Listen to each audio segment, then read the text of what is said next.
Chapter number 14 Rajasthan के गौरव। तो सबसे पहले इसके अंदर अपने महाराणा कुंभा के बारे में पढ़ेंगे। तो राजस्थान की मेवाड़ रियासत में सन 1417 में, तो राजस्थान की एक रियासत है मेवाड़, जिसमें ना सन 1417 में क्या हुआ था, महाराणा मोखल और रानी सौभाग्यवती के घर में जन्मे महाराणा कुंभा। तो महाराणा मोखल और रानी सौभाग्यवती के घर के अंदर है ना महाराणा कुंभा का जन्म हुआ था। 1433 से 1468 तक मेवाड़ के शासक रहे। तो महाराणा कुंभा के 1433 से लेकर के 1468 तक क्या थे, मेवाड़ के शासक थे। इनका शासनकाल क्या था, मेवाड़ का स्वर्ण काल कहलाता है। तो महाराणा कुंभा का शासनकाल है ना क्या है, मेवाड़ का स्वर्ण काल कहलाता है। इन्होंने मालवा के महमूद खिलजी को पराजित कर अपनी विजय के उपलक्ष्य में चित्तौड़ दुर्ग में 9 मंजिला विजय स्तंभ बनवाया। तो उन्होंने क्या किया था महाराणा कुंभा ने, कि मालवा के महमूद खिलजी को ना पराजित किया था और उसकी विजय के उपलक्ष्य में चित्तौड़ दुर्ग में क्या किया था, 9 मंजिला विजय स्तंभ बनवाया उन्होंने, जिसे देवी देवताओं का अजायब घर कहा जाता है। तो जो विजय स्तंभ है उनको क्या बोलते हैं, देवी और देवताओं का अजायब घर भी बोला जाता है। कवि श्यामलदास की पुस्तक वीर विनोद के अनुसार राजस्थान के 84 जिलों में से 32 किले इन्होंने ही बनवाए। तो जो कवि है ना, जो एक वीर विनोद है, श्यामलदास की पुस्तक है, जिसके अंदर क्या है, वीर विनोद के अनुसार क्या है, राजस्थान के जो 84 किले उनमें से क्या है 32 किले तो क्या है महाराणा कुंभा ने ही बनवाए थे, जिनमें कुंभलगढ़, अचलगढ़, बसंतगढ़ के किले क्या है बहुत फेमस है, प्रसिद्ध है। मंडन इनका प्रसिद्ध वास्तुकार था। मंडन था वो क्या, इनका ना प्रसिद्ध एक वास्तुकार था। कुंभलगढ़ के परकोटे की दीवार दुनिया की दूसरी सबसे चौड़ी, ऊंची और लंबी दीवार है। तो कुंभलगढ़ के जो परकोटे की जो दीवार है वो क्या है, दुनिया की सबसे चौड़ी है, ऊंची है और लंबी दीवार है, जिस पर 4-4 घोड़े एक साथ दौड़ सकते हैं। तो उनकी जो दीवार है उनके ऊपर क्या है, 4-4 घोड़े एक साथ में दौड़ सकते हैं, इतनी मतलब चौड़ी है, इतनी लंबी और क्या है ऊंची है। कुंभलगढ़ के ऊपर बना भीतरी दुर्ग कटारगढ़ कुंभा का निवास स्थान था, जिसे मेवाड़ की आंख कहा जाता है। तो कुंभलगढ़ के ऊपर का जो भीतर का जो है ना दुर्ग है, उसका वो क्या है, कटारगढ़ क्या है, कुंभा का क्या है, जो जहाँ निवास स्थान था, वो जहाँ पे वो रहते थे वो निवास स्थान था, जिसे क्या है मेवाड़ की आंख भी बोला जाता है। कुशल वीणा वादक कुंभा एक महान संगीतकार भी थे। तो कुंभा क्या है, महान संगीतकार भी थे। वीणा में वो क्या थे, अग्रणी थे। उनकी वीणा का नाम क्या था, वल्की था। तो जो कुंभा है उनकी वीणा का नाम था वो था वल्की। इन्होंने संगीत संबंधी अनेक ग्रंथ लिखे, जिनमें संगीत राज संगीत कला का प्रमुख ग्रंथ है। तो कुंभा ने ना मतलब बहुत सारे ग्रंथ भी लिखे थे, जिनमें क्या संगीत राज और संगीत कला क्या है, उनका जो ग्रंथ है वो क्या है प्रमुख ग्रंथ है। इनकी पुत्री रमाबाई भी वीणा वादन में प्रवीण थी। तो जो कुंभा है उनकी पुत्री है जिनका नाम है रमाबाई, वो भी क्या है वीणा वादन में क्या थी, बहुत ही प्रवीण थी, मतलब बहुत ज़्यादा अच्छी थी। साहित्य के क्षेत्र में कुंभा द्वारा मेवाड़ी भाषा में लिखे गए नाटक भी महत्वपूर्ण है। तो साहित्य के अंदर अपन देखें, इनके बारे में जाने, तो कुंभा द्वारा मेवाड़ी भाषा के अंदर कुंभा ने क्या लिखे थे, कई नाटक लिखे, वो भी क्या है बहुत ज़्यादा इम्पोर्टेंट है। मेवाड़ वंश के कुल देवता पर आधारित एकलिंग महात्म्य इनका प्रसिद्ध नाटक है। तो कुंभा का ना एक ना प्रसिद्ध नाटक है, जिसका नाम क्या है, एकलिंग महात्म्य, जिसमें भगवान शिव की महिमा बताई गई है। तो जो नाटक जिन्होंने कुंभा ने जो एकलिंग महात्म्य जो नाटक लिखा था, उसमें क्या है भगवान शिव की क्या है महिमा का वर्णन किया गया है। राजस्थान में संगीत और साहित्य को बढ़ावा देने के कारण विद्वानों ने इन्हें अभिनव भट्टाचार्य की उपाधि दी। तो राजस्थान के अंदर क्या है, कुंभा ने क्या है संगीत को साहित्य को ना बढ़ावा दिया, जिसके कारण क्या है विद्वानों ने उन्हें क्या है अभिनव भट्टाचार्य की क्या है उपाधि दी। तो कुंभा को क्या बोलते हैं, अभिनव भट्टाचार्य भी बोला जाता है। अब अपन पढ़ेंगे रुणिचारा धनी बाबा रामदेव। तो जो रुणिचा के धनी है बाबा रामदेव है, उनके बारे में अपन क्या है अभी डिटेल में पढ़ेंगे। हे रुणिचेरा धनिया अजमाल जीरा कमरा, माता मेणा दीरा लाल रानी नेतलरा भरदार, मारो हेलो सुनो ने रामा पीर जी। तो ये बहुत ही फेमस गीत है बाबा रामदेव के बारे में, जो ना राजस्थान के अंदर चलता है। इस गीत की धुन पर नाचते गाते रामदेवरा जाते जातुर। तो जातुर क्या है? पैदल यात्री है। वो क्या है? रामदेवरा जाते जाते क्या है? इस गीत पर क्या है? इस धुन पर क्या है? गाते हैं, नाचते हैं। भादों का पावन महीना। तो जो भादों का जो महीना होता है उसमें क्या है? विशाल सफेद या पचरंगी ध्वजाओं से अटा आसमान, रूनी चेहरा धनी के जयकारों से गूंजता वातावरण और उमड़ता जनसैलाब। तो जो क्या है? भादवे का जो महीना होता है उसके अंदर क्या है? विशाल सफेद या पंचरंगी ध्वजा होती है। उससे क्या है? अटा आसमान, यानी आसमान के अंदर क्या है? विशाल सफेद या पंचरंगी ध्वजा ही दिखाई देती है। रूणी चेहरा धनी नाम लिखा होता है और उनकी जय जयकार की करते हुए लोग क्या है? पैदल यात्री जाते हैं। श्रद्धालुओं में हिंदू भी है और मुसलमान भी। ऐसे नहीं है कि सिर्फ हिंदू ही रूणीचा जाते हैं, वहाँ पे क्या मुसलमान भी जाते हैं। ये सांप्रदायिक सौहार्द का सबसे बड़ा क्या है? मेला है। कई खुले में तो कई मंच पर मंजीरे बांध कर तेरे ताली नृत्य करते लोक कलाकार, यात्री उन्हें देखने रुकते हैं। तो कहीं कहीं पर क्या है? खुले मंच होते हैं, जगह जगह जहाँ रुकते हैं वहाँ पे मंच पे क्या है? तेरे ताली नृत्य करते क्या है? लोक कलाकार भी वहाँ पे होते हैं, जिन्हें क्या है? लोग देखने के लिए रुकते भी है। यात्री उन्हें देखने रुकते हैं और आगे बढ़ जाते हैं बाबा रामदेव के थान की ओर। बाबा रामदेव जहाँ के लोक देवता है, श्रद्धालु यहाँ कपड़े के घोड़े चढ़ाते हैं और मनौती मांगते हैं। तो क्या है? अपनी मन की क्या है? मुराद को पूरा करने के लिए वहाँ पे क्या है? श्रद्धालु क्या है? कपड़े के ऊपर क्या है? घोड़ा जो मंडा होता है या जो चित्र होता है, पेंटिंग होती है, वो वहाँ पे चढ़ाते हैं और अपनी जो मन्नत होती है वो वहाँ पे क्या है? मांगते हैं। राजस्थान के पंचपीरों में शामिल प्रसिद्ध लोक देवता और समाज सुधारक बाबा रामदेव का जन्म बाड़मेर के तंवर वंशी अजमाल जी और मीणा दे के यहाँ पे हुआ। तो बाबा रामदेव का क्या है? जन्म है ना, बाबा रामदेव जी का जन्म कहाँ पे हुआ था? बाड़मेर जिले के अंदर हुआ था। तंवर वंशी थे अजमाल जी और मीणा दे, मतलब पिता का नाम है अजमाल जी और माता क्या है? उनकी मीणा दे थी। हिंदू इन्हें कृष्ण के रूप में तथा मुसलमान इन्हें रामसा पीर के रूप में पूजते। तो हिंदू धर्म के लोग तो क्या उन्हें कृष्ण भगवान के रूप में और मुसलमान उन्हें के रामसा पीर के रूप में क्या पूजते हैं। इनके चमत्कार क्या है? पर्चा कहलाते हैं। मतलब बाबा रामदेव के जो चमत्कार है उनको क्या बोलते हैं? पर्चा देना बोलते हैं या पर्चा कहलाते हैं।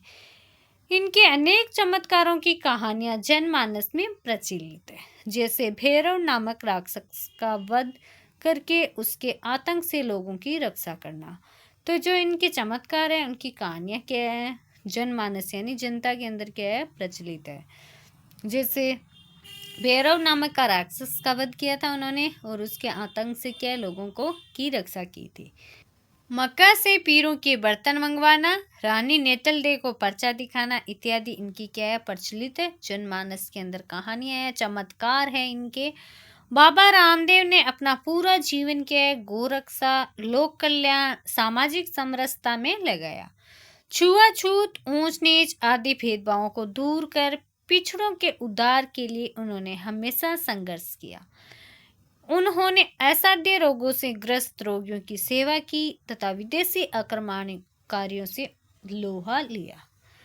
रूणी चेहरा धनी बाबा रामदेव हमें भी समाज सेवा, सहयोग, समानता और समरसता का संदेश देते हैं। तो रूणीचे का जो धनी है बाबा रामदेव है, वो क्या है? हमें समाज सेवा करना, सहयोग की भावना रखना, समानता की भावना रखना और समरसता का क्या है? संदेश देते हैं। अब अपन पढ़ेंगे फट चित्रों का जादूगर श्रीलाल जोशी के बारे में।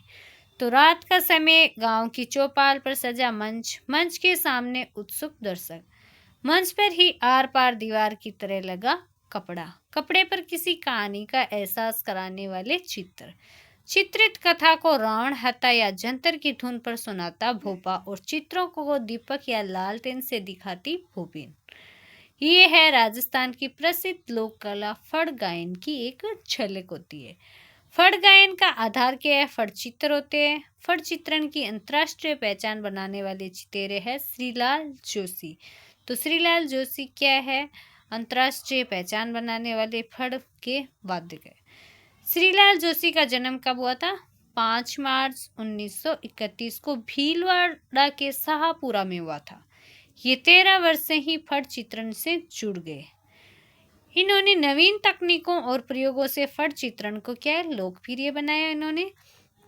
इनके द्वारा चित्रित प्रसिद्ध फड़ चित्रों में देवनारायण महागाथा, हल्दी घाटी की लड़ाई, पद्मिनी का जोहर, रानी हाड़ी, ढोला मारू, रामायण और महाभारत के प्रमुख है। फड़ चित्रण के विषय लोक देवता, पौराणिक एवं ऐतिहासिक पात्र होते हैं। फड़ कपड़े पर चित्रित एक कहानी होती है जिसके चित्रों में प्राकृतिक रंगों का क्या प्रयोग किया जाता है। श्रीलाल जोशी की प्रसिद्ध फड़ है देवनारायण महागाथा पर भारत सरकार ने क्या टिकट जारी किया है। भारत सरकार द्वारा इन्हें कला के क्षेत्र में योगदान के लिए सन 2006 में क्या पद्मश्री से सम्मानित किया गया था। तो श्रीलाल जोशी को क्या है सन 2006 के अंदर क्या पद्मश्री से सम्मानित किया था। फिर अपन अभी करेंगे अभ्यास कार्य। स्टार्ट करते हैं, आओ बात करें। महाराणा कुंभा के जीवन के बारे में आपको क्या करनी है, चर्चा करनी है। तो अपने इसके अंदर फर्स्ट के अंदर आंसर लिखेंगे कि महाराणा कुंभा के वीर, पराक्रमी, कला प्रेमी और महान शासक थे। फिर सेकंड क्वेश्चन दे रखा है राजस्थान के लोक देवता के बारे में अपने शिक्षक से क्या करना है, आपको चर्चा करनी है। तो राजस्थान के लोक देवता के गोगा जी है, पाबू जी है, तेजा जी है, रामदेव जी है, हरबू जी है आदि जनता की भलाई के लिए क्या है प्रसिद्ध है। फिर 3 नंबर क्वेश्चन दे रखा है बाबा रामदेव को राम सा पीर क्यों कहते हैं। तो बाबा रामदेव को राम सा पीर इसलिए कहते हैं क्योंकि वे सभी धर्मों में क्या है समान रूप से क्या है पूजनीय है। वो हिंदू और मुसलमान दोनों के अंदर भी क्या है समान पूजनीय है। हिंदू के अंदर उन्हें कृष्ण के रूप में पूजते हैं और ना मुसलमान क्या करते हैं उन्हें राम सा पीर के रूप में पूजते हैं। फिर 4 नंबर है श्रीलाल जोशी के जीवन से आपको क्या प्रेरणा मिलती है। तो श्रीलाल जोशी के जीवन से क्या कला प्रेम, निष्ठा, परिश्रम और परंपरागत कला के संरक्षण की क्या है अपने को प्रेरणा मिलती है। फिर आपको सोचो और लिखो वाले क्वेश्चन दे रखे हैं, सही उत्तर का चूज करना है आपको। फर्स्ट है महाराणा कुंभा के किस दुर्ग में विजय स्तंभ बनवाया। तो चित्तौड़गढ़ के अंदर उन्होंने विजय स्तंभ बनाया। फिर बाबा रामदेव का जन्म कहाँ हुआ था। तो जोधपुर के अंदर बाबा रामदेव का जन्म हुआ था। फिर आपको मिलान करने वाले क्वेश्चन करने हैं जिसमें महाराणा कुंभा, बाबा रामदेव और श्रीलाल जोशी के बारे में आपको क्या करना है, इनका मिलान करना है। तो अपन मिलान करेंगे महाराणा कुंभा के संगीत और वास्तुकला से मिलान करेंगे, बाबा रामदेव को समाज सुधार और लोक देवता के रूप में मिलान करेंगे, श्रीलाल जोशी को अपन फट चित्रण कला से मिलान करेंगे। फिर रिक्त स्थान का क्या पूर्ति करना है। तो बाबा रामदेव का मेला क्या है भाद्रपद माह में लगता है। श्रीलाल जोशी का जन्म क्या है भीलवाड़ा जिले के शाहपुरा में हुआ था। कुंभलगढ़ की दीवार इतनी चौड़ी है कि उस पर एक साथ क्या है 4 घोड़े दौड़ सकते हैं। तो इस तरीके से अपन क्या है मिलान करेंगे। जो गहरे अक्षर आपको दे रखे हैं वो क्या है खालिस्तान के अंदर अपन ने फिल किए है। फिर नेक्स्ट आपको दे रखे हैं नीचे दिए गए प्रश्नों के आपको क्या करना है आंसर देना है। अभिनव भट्टाचार्य की उपाधि किसे और क्यों दी गई। तो ये उपाधि क्या महाराणा कुंभा को दी गई क्योंकि वे संगीत, साहित्य और कला के महान संरक्षक थे। फिर है श्रीलाल जोशी की किस फड़ पर भारत सरकार ने डाक टिकट जारी किया। तो देवनारायण महाभारत कथा पर क्या है डाक टिकट जारी किया था। फिर है बाबा रामदेव ने अपना जीवन किन कार्यों में लगाया। तो समाज सेवा, लोक कल्याण, समानता, भाईचारा और रोगियों की सेवा तथा लोगों में सद्भावना फैलाने के लिए लगाया था।